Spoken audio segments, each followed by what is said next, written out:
নমস্কাৰ এই মুহূৰ্তৰ big political news Dibrugarh Lok Sabha সমষ্টিত সৰ্বানন্দ সোণোৱাল কেনেকৈ জয়ী হল কেনেকৈ জয়লাভ কৰিলে সৰ্বানন্দ সোণোৱালে তাৰ পৰ্যালোচনা আগবঢ়াইছে এবাৰ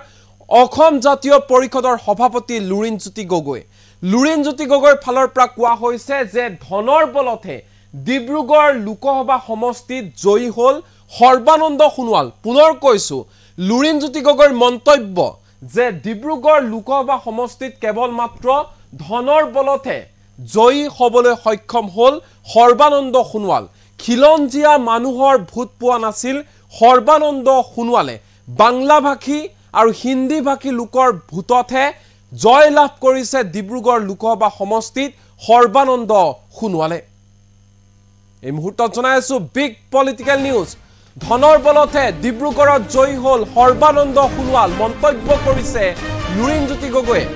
খিলঞ্জীয়া মানুহে সৰ্বানন্দ সোণোৱালক ভোট নিদিলে কোনো খিলঞ্জীয়া মানুহে সৰ্বানন্দ সোণোৱালক ভোট দিয়া নাছিল তথাকথিত ভোট বেংকে জিকালে সৰ্বানন্দ সোণোৱালক এই মন্তব্য কৰিছে লুৰিণজ্যোতি গগৈয়ে তথাকথিত ভোট বেংকেহে জিকালে সৰ্বানন্দ সোণোৱালক ৰামেশ্বৰ তেলীক সলনি কৰাৰ লগে লগে বিজেপিৰ নৈতিক পৰাজয় হল ডিব্ৰুগড় লোকসভা সমষ্টিত বিস্ফোৰক মন্তব্য কৰিছে অসম জাতীয় পৰিষদৰ সভাপতি লুৰিণজ্যোতি গগৈ ইপিনে পঞ্চায়ত নিৰ্বাচনক লৈ প্ৰতিক্ৰিয়া প্ৰকাশ কৰিছে লুৰিণজ্যোতি গগৈয়ে কি কৈছে লুৰিণজ্যোতি গগৈৰ ফালৰ পৰা কোৱা হৈছে যে পঞ্চায়ত আৰু 2026ৰ বিধানসভা নিৰ্বাচনলৈ আমি সম্পূৰ্ণৰূপে সাজু যুঁজিবলৈ এবাৰ আগন্তুক পঞ্চায়ত নিৰ্বাচন সকলো বিৰোধীয়ে একেলগে খেলাৰ কথা ভাবিছো বিৰোধীয়ে হুকিয়াকৈ খেলিলে শাসক পক্ষ লাভৱান হ'ব আৰু হেয়া আমি কেতিয়া হ'বলৈ নিদো এই ক্ষেত্ৰত হ'ব পৰা সমস্যাসমূহ আমি আলোচনা কৰি নিষ্পত্তি কৰিব লাগিব এনেধৰণে মন্তব্য প্ৰকাশ কৰিছে লুৰিণজ্যোতি গগৈয়ে আমি বিৰোধী ঐক্য মঞ্চ 2026 লৈকে ঐক্যবদ্ধ হৈ থাকিম আমি ভাগ ভাগ নহওঁ ঐক্যবদ্ধ হৈ আগবাঢ়িলেহে লক্ষ্যত আমি উপনীত হ'ব পাৰিম এনেধৰণে মন্তব্য প্ৰকাশ কৰিছে লুৰিণজ্যোতি গগৈয়ে তদুপৰি উল্লেখ কৰিছে পঞ্চায়ত নিৰ্বাচনক লৈ ভয় খাইছে বিজেপিয়ে হেয়ে চিহ্নবিহীন নিৰ্বাচন বিচাৰিছে বিজেপিয়ে মন্তব্য অসম জাতীয় পৰিষদৰ সভাপতি লুৰিণজ্যোতি গগৈৰ কিন্তু আটাইতকৈ ডাঙৰ কথাটো হৈছে যোৱা 4 জুনত দেশৰ লোকসভা নিৰ্বাচনৰ ফলাফল ঘোষণা কৰা হৈছিল এই ফলাফলত ডিব্ৰুগড় লোকসভা সমষ্টিত সৰ্বানন্দ সোণোৱালৰ হাতত বেয়াকৈ পৰাস্ত হ'বলগীয়া হৈছিল লুৰিণজ্যোতি গগৈ সৰ্বানন্দ সোণোৱালৰ হাতত প্ৰায় 2,30,000 ভোটৰ ব্যৱধানত মুখ ঠেকেচা খাইছিল অজাপৰ সভাপতি লুৰিণজ্যোতি গগৈয়ে আৰু ইয়াৰ পিছতে প্ৰায় 17 দিনৰ অন্তত ফলাফলৰ পৰ্যালোচনা কৰি কেতবোৰ বিস্ফোৰক মন্তব্য কৰিছে লুৰিণজ্যোতি গগৈৰ ফালৰ পৰা কোৱা হৈছে ধনৰ বলতে ডিব্ৰুগড়ত জয়ী হল সৰ্বানন্দ সোণোৱাল খিলঞ্জীয়া মানুহে সৰ্বানন্দ সোণোৱালক ভোট দিয়া নাছিল একমাত্ৰ তথাকথিত ভোট বেংকেহে ডিব্ৰুগড় লোকসভা সমষ্টিত জয়ী কৰোৱালে সৰ্বানন্দ সোণোৱালক আৰু ৰামেশ্বৰ তেলীক সলনি কৰাৰ লগে লগে বিজেপিৰ নৈতিক পৰাজয় হৈছিল ডিব্ৰুগড় লোকসভা সমষ্টিত এই মুহূৰ্তত অজাপৰ সভাপতি লুৰিণজ্যোতি গগৈৰ মন্তব্য আমাৰ লগত আছে কি কৈছে সৰ্বানন্দ সোণোৱাল সন্দৰ্ভত শুনোৱা কেবিনেট মন্ত্ৰী আগৰ প্ৰাক্তন মুখ্যমন্ত্ৰী ব্যাপক ধনবল আৰু বিশেষকৈ খিলঞ্জীয়া থলগিৰি ভূমিপুত্ৰ মানুহে কিন্তু বিজেপিক তাত ডিব্ৰুগড় তেওঁলোকে গ্ৰহণ কৰা নাই তেওঁলোকৰ যিটো তথাকথিত ভোট বেংক হিন্দী ভাষী আৰু বাংলা ভাষী ভোট বেংকেৰে এবাৰ নিৰ্বাচনী বৈতৰণি পাৰ হ'ব লগা হৈছে সৰ্বানন্দ সোণোৱাল আৰু এইটোৱে মই ভাবো যে আটাইতকৈ দুৰ্ভাগ্যজনক কথা আৰু এই নিৰ্বাচনটোত যিটো ধনবলৰ যিটো ৰাজনীতি এইটো সাংঘাতিক যিটো প্ৰয়োগৰ ঘটিলে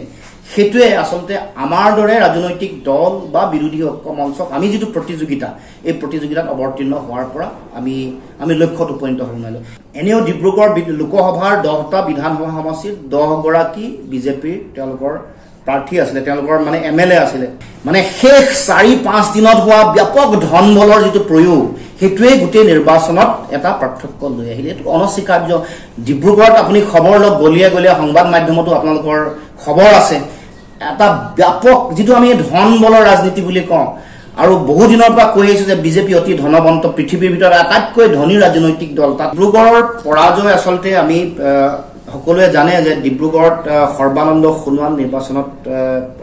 প্ৰাৰ্থী আছিল আৰু এই গোটেই নিৰ্বাচনটোত এনেও ডিব্ৰুগড় লোকসভাৰ 10টা বিধানসভা সমষ্টিত 10 গৰাকী বিজেপিৰ তেওঁলোকৰ প্ৰাৰ্থী আছিলে, তেওঁলোকৰ মানে MLA আছিলে, 2 গৰাকী কেন্দ্ৰীয় মন্ত্ৰী, 2 গৰাকী ৰাজ্যিক মন্ত্ৰী। আৰু আমি শেহতীয়াকৈ দেখিলোঁ যে গোটেই নিৰ্বাচনটোত যিটো ধনবলৰ যিটো ৰাজনীতি, এইটো সাংঘাতিক যিটো প্ৰয়োগৰ ঘটিলে, সেইটোৱে আচলতে আমাৰ দৰে ৰাজনৈতিক দল বা বিৰোধী ঐক্য মঞ্চক আমি যিটো প্ৰতিযোগিতা, এই প্ৰতিযোগিতাত অৱতীৰ্ণ হোৱাৰ পৰা আমি লক্ষ্যত উপনীত হ'ব নোৱাৰিলোঁ। মানে শেষ 4-5 দিনত হোৱা ব্যাপক ধনবলৰ যিটো প্ৰয়োগ, সেইটোৱে গোটেই নিৰ্বাচনত এটা পাৰ্থক্য লৈ আহিলে। এইটো অনস্বীকাৰ্য। ডিব্ৰুগড়ত আপুনি খবৰ লওক, গলিয়ে গলিয়ে সংবাদ মাধ্যমতো আপোনালোকৰ খবৰ আছে, এটা ব্যাপক যিটো আমি ধনবলৰ ৰাজনীতি বুলি কওঁ, আৰু বহুদিনৰ পৰা কৈ আহিছোঁ যে বিজেপি অতি ধনৱন্ত, পৃথিৱীৰ ভিতৰত আটাইতকৈ ধনী ৰাজনৈতিক দল, তাতে আকৌ কেন্দ্ৰীয় কেবিনেট মন্ত্ৰী, আগৰ প্ৰাক্তন মুখ্যমন্ত্ৰী, ব্যাপক ধনবল আৰু বিশেষকৈ খিলঞ্জীয়া থলগিৰি ভূমিপুত্ৰ মানুহে কিন্তু বিজেপিক তাত ডিব্ৰুগড়ত তেওঁলোকে গ্ৰহণ কৰা নাই। গতিকে বেলেগ মানুহৰ তেওঁলোকৰ যিটো তথাকথিত ভোট বেংক, হিন্দীভাষী আৰু বাংলাভাষী ভোট বেংকেৰে এইবাৰ নিৰ্বাচনী বৈতৰণি পাৰ হ'ব লগা হৈছে সৰ্বানন্দ সোণোৱাল। আৰু এইটোৱে মই ভাবোঁ যে আটাইতকৈ দুৰ্ভাগ্যজনক কথা। আৰু প্ৰথম তেওঁলোকৰ পুৰণা যিগৰাকী প্ৰাৰ্থী তেওঁলোকে ইয়াৰ পৰা আঁতৰাব লগা হ'ল, ৰামেশ্বৰ তেলী। এইটোৱেই বিজেপিৰ নৈতিক পৰাজয়। 10 গৰাকী বিধায়ক, 2 গৰাকী কেন্দ্ৰীয় মন্ত্ৰী, 2 গৰাকী ৰাজ্যিক মন্ত্ৰী থকাৰ পাছতো তেওঁলোকে তেওঁলোকৰ আগৰ প্ৰাৰ্থীগৰাকীক আঁতৰাবলগীয়া হোৱাটো, প্ৰাক্তন মুখ্যমন্ত্ৰীৰ কেবিনেট 6 নম্বৰ মন্ত্ৰীগৰাকীক ইয়াত তেওঁলোকে দিয়াটো, আৰু শেষ এসপ্তাহ ব্যাপক ধনবলৰ প্ৰয়োগেৰে তেওঁলোকে নিৰ্বাচন কুক্ষিগত কৰাটোৱে তেওঁলোকৰ নৈতিক পৰাজয়ক প্ৰমাণ কৰে। ডিব্ৰুগড়ৰ পৰাজয় আচলতে আমি সকলোৱে জানে যে ডিব্ৰুগড়ত সৰ্বানন্দ সোণোৱাল নিৰ্বাচনত প্ৰাৰ্থী আছিল, আৰু এই গোটেই নিৰ্বাচনটোত এনেও ডিব্ৰুগড় লোকসভাৰ 10টা বিধানসভা সমষ্টিত 10 গৰাকী বিজেপিৰ তেওঁলোকৰ প্ৰাৰ্থী আছিলে, তেওঁলোকৰ মানে MLA আছিলে, 2 গৰাকী কেন্দ্ৰীয় মন্ত্ৰী, 2 গৰাকী ৰাজ্যিক মন্ত্ৰী। আৰু আমি শেহতীয়াকৈ দেখিলোঁ যে গোটেই নিৰ্বাচনটোত যিটো ধনবলৰ যিটো ৰাজনীতি, এইটো সাংঘাতিক যিটো প্ৰয়োগৰ ঘটিলে, সেইটোৱে আচলতে আমাৰ দৰে ৰাজনৈতিক দল বা বিৰোধী ঐক্য মঞ্চক আমি যিটো প্ৰতিযোগিতা, এই প্ৰতিযোগিতাত অৱতীৰ্ণ হোৱাৰ পৰা আমি লক্ষ্যত উপনীত হ'ব নোৱাৰিলোঁ। মানে শেষ 4-5 দিনত হোৱা ব্যাপক ধনবলৰ যিটো প্ৰয়োগ, সেইটোৱে গোটেই নিৰ্বাচনত এটা পাৰ্থক্য লৈ আহিলে। এইটো অনস্বীকাৰ্য। ডিব্ৰুগড়ত আপুনি খবৰ লওক, গলিয়ে গলিয়ে সংবাদ মাধ্যমতো আপোনালোকৰ খবৰ আছে,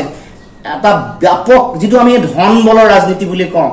আৰু বহুদিনৰ পৰা কৈ আহিছোঁ যে বিজেপি অতি ধনৱন্ত, পৃথিৱীৰ ভিতৰত আটাইতকৈ ধনী ৰাজনৈতিক দল, তাতে আকৌ কেন্দ্ৰীয় কেবিনেট মন্ত্ৰী, আগৰ প্ৰাক্তন মুখ্যমন্ত্ৰী, ব্যাপক ধনবল আৰু বিশেষকৈ খিলঞ্জীয়া থলগিৰি ভূমিপুত্ৰ মানুহে কিন্তু বিজেপিক তাত ডিব্ৰুগড়ত তেওঁলোকে গ্ৰহণ কৰা নাই।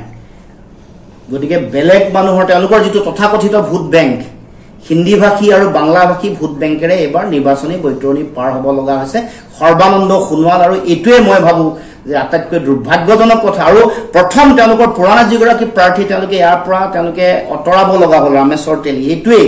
বিজেপিৰ নৈতিক পৰাজয়। 10 গৰাকী বিধায়ক, 2 গৰাকী কেন্দ্ৰীয় মন্ত্ৰী, 2 গৰাকী ৰাজ্যিক মন্ত্ৰী থকাৰ পাছতো তেওঁলোকে তেওঁলোকৰ আগৰ প্ৰাৰ্থীগৰাকীক আঁতৰাবলগীয়া হোৱাটো, প্ৰাক্তন মুখ্যমন্ত্ৰীৰ কেবিনেট 6 নম্বৰ মন্ত্ৰীগৰাকীক ইয়াত তেওঁলোকে দিয়াটো, আৰু শেষ এসপ্তাহ ব্যাপক ধনবলৰ প্ৰয়োগেৰে তেওঁলোকে নিৰ্বাচন কুক্ষিগত কৰাটোৱে